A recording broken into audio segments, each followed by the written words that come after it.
আসসালামু আলাইকুম। এটিএন বাংলার সংবাদে সবাইকে স্বাগত জানাচ্ছি। আমি তনুজা দাস। এবার বিস্তারিত। হামলা ও সংঘর্ষের ঘটনায় বরিশাল সদর ইউএনও মুনিবুর রহমানের বিরুদ্ধে এবার আদালতে দুটি মামলার আবেদন করা হয়েছে। সকালে বরিশাল সিটি কর্পোরেশনের panel mayor advocate Rafiqul Islam ও রাজস্ব কর্মকর্তা বাবুল হালদার এই দুটি মামলা করেন। এর আগে সহিংসতার ঘটনায় দুই মামলায় 21 আসামির জামিন নামঞ্জুর করে কারাগারে পাঠানোর নির্দেশ দিয়েছে আদালত।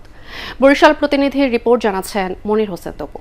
বরিশাল সদর ইউনিয়নের বাসায় তুচ্ছ ঘটনাকে কেন্দ্র করে 18 আগস্ট রাতে পুলিশ ও আনসার সদস্যদের সাথে সংঘর্ষ হয় সিটি কর্পোরেশনের পরিচ্ছন্নতা কর্মীদের। এই ঘটনায় পুলিশ ও প্রশাসনের পক্ষ থেকে দুটি মামলা করা হয়। এই মামলায় বেশ কয়েকজন গ্রেপ্তারও হন।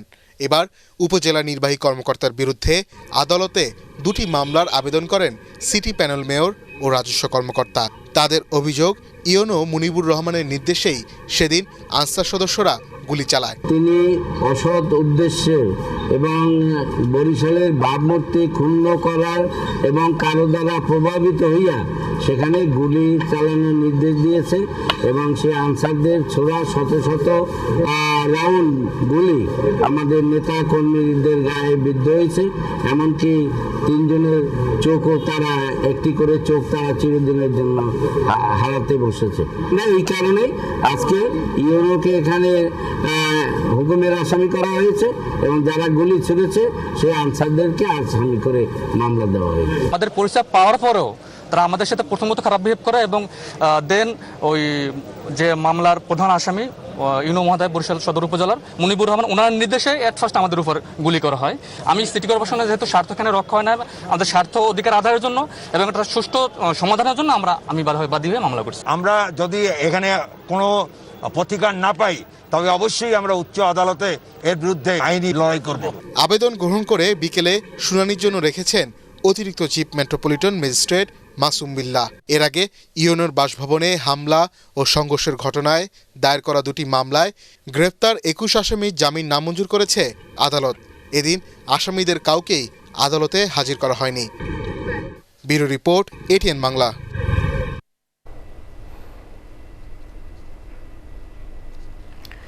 করোনা ভাইরাসের টিকা বিক্রিতে স্বাস্থ্য অধিদপ্তরের কেউ জড়িত থাকলে ব্যবস্থা নেওয়া হবে বলে জানিয়েছেন অধিদপ্তরের মহাপরিচালক অধ্যাপক ডাক্তার ABM খুরশিদ আলম। রাজধানীর ন্যাশনাল ইনস্টিটিউট অফ নিউরোসায়েন্স ও হাসপাতাল পরিদর্শন শেষে সাংবাদিকদের একথা বলেন তিনি।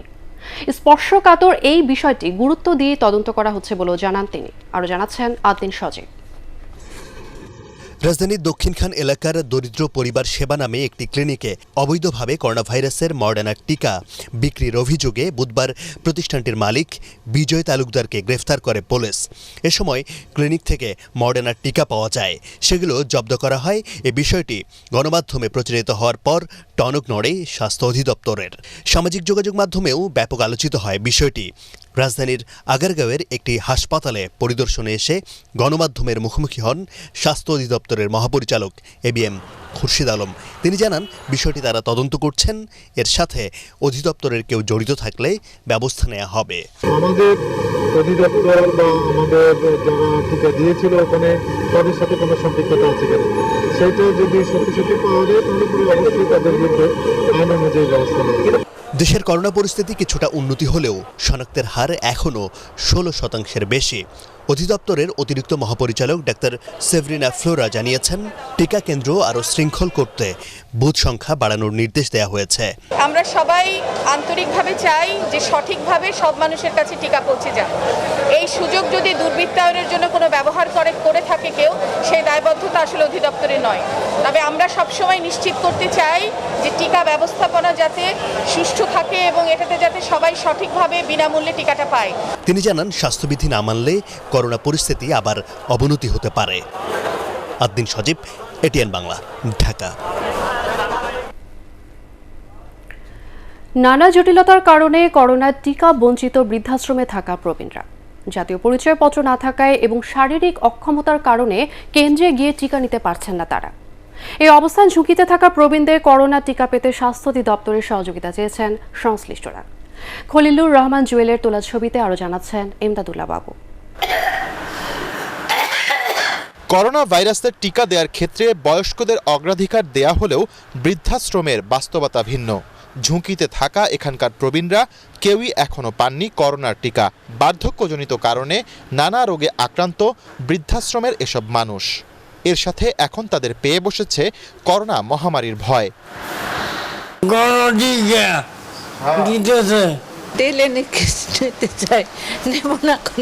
রাজধানীর কয়েকটি বৃদ্ধাশ্রমে খবর নিয়ে জানা গেছে ঠিকানাবিহীন প্রবীণদের অনেকেরই নেই জাতীয় পরিচয়পত্র। বাসা নাই, আমার কেউ নাই। তো যদি করোনার টিকা তোমরা দিতে চাও তাহলে আমার এইখানে থেকেই দিয়ে দাও। চিকিৎসকরা বলছেন বৃদ্ধাশ্রমে প্রবীণদের করোনা সংক্রমণ ঝুঁকি সবচেয়ে বেশি, তাই দ্রুত তাদের টিকা দেওয়া জরুরি।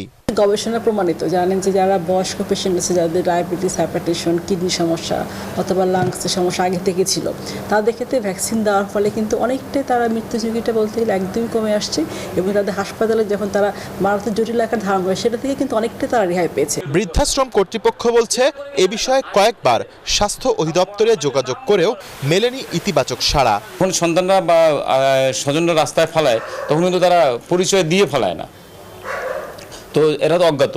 আমাদের কাছে এমন বাবা মা আছে যাদের নামই কোনোদিন নামও বলবে না, সে বলতেই পারে না, সে মানসিকভাবে এতই ভারসাম্যহীন। ভ্যাকসিনের জন্য অনেক জায়গায় আবেদন করছে, অনেকের সাথে যোগাযোগ করছে, উদ্যোগী কর্মকর্তা যারা আছে তাদের সাথেও কথা বলছি। তাদের যে প্রক্রিয়াটা সেটা হলো ভোটার আইডি কার্ড দাও বা পরিচয়পত্র দাও। তো আমার বাবা মার তো ভোটার আইডি কার্ড নাই। তবে স্বাস্থ্য অধিদপ্তর বলছে বৃদ্ধাশ্রম কর্তৃপক্ষ লিখিতভাবে আবেদন করলে প্রবীণদের টিকা দেওয়ার ব্যাপারে পদক্ষেপ নেওয়া হবে। ভ্যাকসিনের যে কমিটি আছে ওনাদেরকে আপনারা লিখিতভাবে জানাতে হবে যে এই সমস্যাগুলো এরকম, যে তাদের এই প্রবলেম, তখন তারা একটা মিটিং টেটিং করে সিদ্ধান্ত দিবেন। পরিসংখ্যান ব্যুরোর হিসেবে দেশে 70ঊর্ধ্ব বৃদ্ধের সংখ্যা 1 কোটিরও বেশি। বাংলাদেশে মোট জনসংখ্যার প্রায় 8% 60 বছরের বেশি বয়স্ক, যাদের বেশিরভাগই চলতে ফিরতে অক্ষম। এমন মানুষদের জন্য করোনা টিকা কেন্দ্রে গিয়ে নেওয়া সম্ভব নয়। সেক্ষেত্রে বাড়ি বাড়ি গিয়ে এমন বয়সীদের চিহ্নিত করে টিকা দেওয়া যায় কিনা সেই বিষয়টি এখন ভাববার সময় এসেছে। ইমদাদুল্লাহ বাবু, এটিএন বাংলা, ঢাকা। গাজীপুর, এলেঙ্গা ও যশোর খুলনা সড়ক নির্মাণ প্রকল্প নির্ধারিত সময় শেষ না হওয়ায় সচিবদের প্রতি ক্ষোভ প্রকাশ করেছেন সড়ক পরিবহন ও সেতু মন্ত্রী ওবায়দুল কাদের। কাজের ধীরগতির কারণে প্রকল্প পরিচালককে পরিবর্তনের নির্দেশও দেন তিনি। রাজধানীতে এলেঙ্গা থেকে রংপুর 4 লেন সড়ক প্রকল্পের দ্বিতীয় ধাপের চুক্তি স্বাক্ষর অনুষ্ঠানে মন্ত্রী এই নির্দেশ দেন। এ সময় ড্রাইভিং লাইসেন্স বিতরণে বিআরটিকে সব ধরনের জটিলতা নিরসনের কথাও বলেন সেতুমন্ত্রী। গাজীপুর থেকে এলেঙ্গা আর কতদিন লাগবে সড়ক শেষ? কেন বিলম্ব? এটা তো এতদিন শেষ না হওয়ার কথা নয়। যে প্রকল্প পরিচালক পারবে না তাকে চেঞ্জ করুন। আর একটা প্রজেক্ট এখানে গাজীপুরের মানুষের ভোগান্তি, উত্তরবঙ্গের গেটওয়ে, একটা বিআরটি নিয়ে এটা একটা গলার কাটা হয়ে পড়েছে। পোশাক শিল্পের অন্যতম কাঁচামাল সুতা ও তুলার দাম বেড়ে চলছে।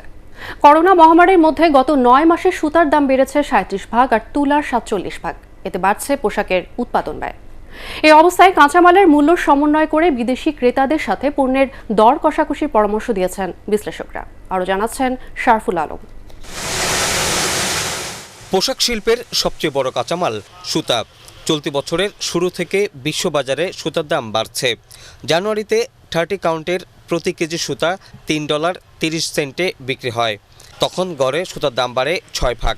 আগস্ট পর্যন্ত 8 মাসে 95 সেন্ট বেড়ে দেশের বাজারে এখন কেজি প্রতি সুতার দাম রাখা হচ্ছে $4.25। সুতার সাথে পাল্লা দিয়ে বাড়ছে তুলার দামও। বিগত 2 বছরে তুলার কিন্তু উৎপাদন 30% কিন্তু ডাউন। গত মার্চ থেকে $4 থেকে বাজার উঠছে, আজকে কিন্তু এসে অগাস্টে এসে কিন্তু 5 মাসে 25 সেন্ট বাড়ছে। তাহলে আপনি কি বলবেন বাজারটা অস্বাভাবিক?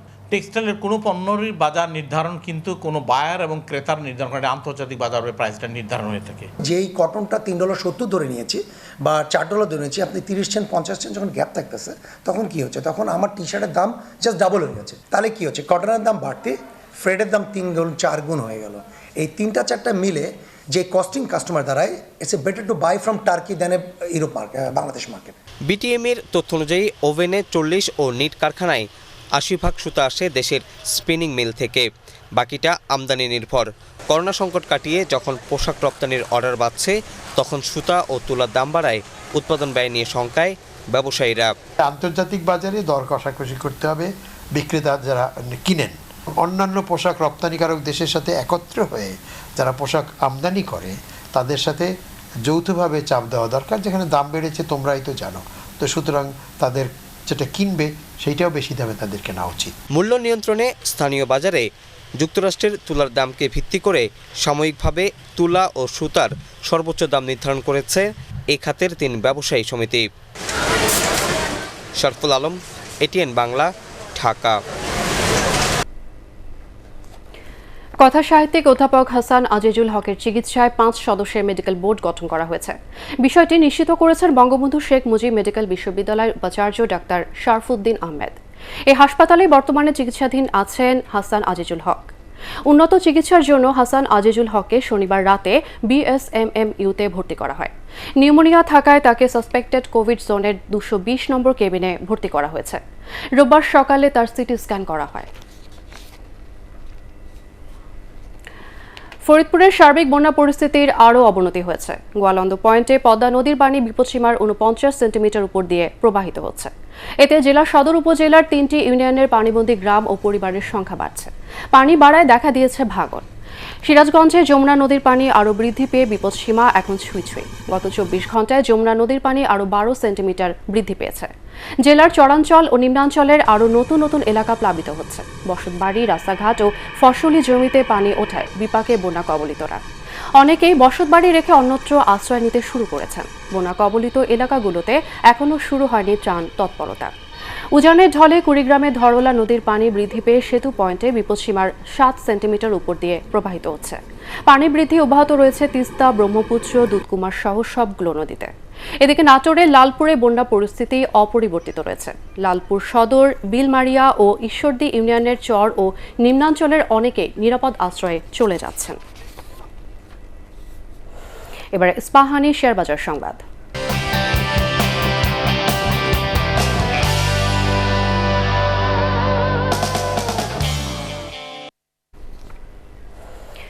আজিজ পাইপস লিমিটেড আগামী 1 অক্টোবর থেকে উৎপাদন শুরুর সিদ্ধান্ত নিয়েছে। কোভিড-19 পরিস্থিতিতে কোম্পানিটির পাইপ তৈরির প্রধান কাঁচামাল পিভিসি রেসিন সরবরাহ বন্ধ ছিল। পর্যাপ্ত পিভিসি রেসিনের অভাবে কোম্পানির উৎপাদন ক্ষতিগ্রস্ত হচ্ছে। কাঁচামালের মূল্য স্থানীয় বাজারে অস্বাভাবিকভাবে বাড়ার কারণে উৎপাদন ব্যয় বর্তমান বাজার মূল্যের চেয়েও বেড়ে গেছে। এসব কারণে গত 11 জানুয়ারি কোম্পানিটি সাময়িক উৎপাদন বন্ধের ঘোষণা দিয়েছিল। উৎপাদন শুরুর খবরে আজ কোম্পানিটির শেয়ার হল্টেড হয়ে যায়। দুপুর 1:06 পর্যন্ত কোম্পানিটির স্ক্রিনে 1,82,539টি শেয়ার কেনার আবেদন থাকলেও বিক্রেতার ঘর শূন্য ছিল। এ সময় কোম্পানিটির শেয়ার সর্বশেষ 130 টাকা 90 পয়সা দরে লেনদেন হয়। এবারে আল আরাফা ইসলামী ব্যাংক অর্থ সংবাদ।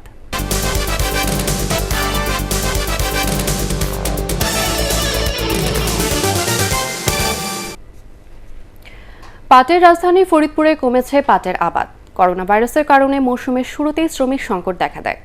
এতে পাট আবাদ থেকে বিরত ছিলেন অনেক কৃষক। এছাড়া মৌসুমের মাঝামাঝি সময়ে অতিবৃষ্টিতে পাটের গোড়ায় পচন ধরায় অপরিপক্ক অবস্থায় তা কেটে ফেলতে বাধ্য হন অনেকে। ফলে লোকসানের চিন্তায় দিশেহারা এইসব কৃষক। অন্যান্য বছর জমিতে বিঘা প্রতি 10 থেকে 12 মণ পাট পাওয়া গেলেও এবছর 5 থেকে 7 মণ পাট মিলতে পারে বলে ধারণা করছেন তারা। কৃষি সম্প্রসারণ অধিদপ্তরের তথ্য মতে গতবারের চেয়ে এবার 1129 হেক্টর কম জমিতে পাট হয়েছে। চট্টগ্রামে অনুষ্ঠিত হলো আল আরাফা ইসলামী ব্যাংক লিমিটেডের আঞ্চলিক ব্যবসা উন্নয়ন সম্মেলন। স্থানীয় একটি হোটেলে অনুষ্ঠিত সম্মেলনে প্রধান অতিথি ছিলেন ব্যাংকের চেয়ারম্যান সেলিম রহমান। বিশেষ অতিথি ছিলেন ব্যাংকের নির্বাহী কমিটির চেয়ারম্যান আব্দুস সামাদ লাবু ও ভাইস চেয়ারম্যান আব্দুস সালাম এবং পরিচালক আহমেদুল হক, লিয়াকত আলী চৌধুরী ও রফিকুল ইসলাম। সভাপতিত্ব করেন প্রতিষ্ঠানের চট্টগ্রাম অঞ্চলের প্রধান মোহাম্মদ আজম। এতে ব্যাংকের সার্বিক ব্যবসা পরিস্থিতি এবং চলতি বছরের লক্ষ্যমাত্রা অর্জনের কৌশল ও বিভিন্ন দিক নিয়ে আলোচনা হয়। এবারে পাটেক্স খেলার খবর।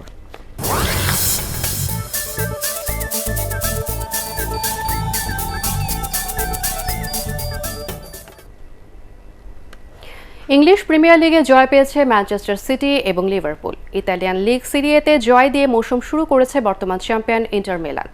তবে স্প্যানিশ লা লিগায় অ্যাথলেটিকো বিলবাওয়ের সাথে ড্র করে পয়েন্ট হারিয়েছে বার্সেলোনা।